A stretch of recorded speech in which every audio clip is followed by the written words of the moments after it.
Yeah, so when we published the clinical guidelines in 2022, prior to that, the Department of Health commissioned the Health Research Board to examine the evidence in terms of e-cigarettes so that we could be clear on what our position on e-cigarettes is and whether or not we would recommend it as a stop smoking aid.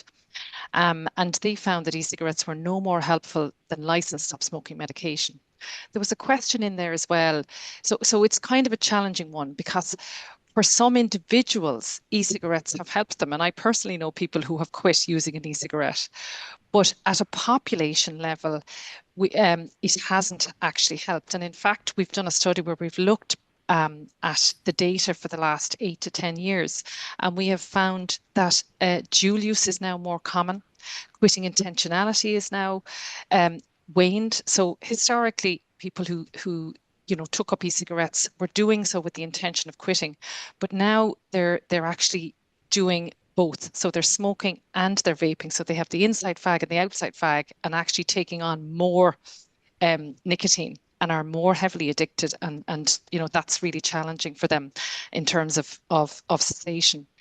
Um, so that's what we've found. We've had a kind of a social experiment, I suppose, for want of a better word, for the last 10 years, where we've had access to e-cigarettes, kind of as a consumer product, and it hasn't really reduced smoking prevalence. Our smoking prevalence is stalled.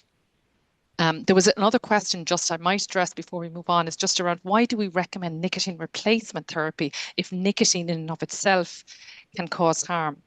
Nicotine replacement therapy is a licensed medication designed to not stimulate those, dopamine release and the feel-good chemicals, but just to be in a slower dose, a lower dose, to just remove withdrawals and alleviate the negative withdrawal symptoms.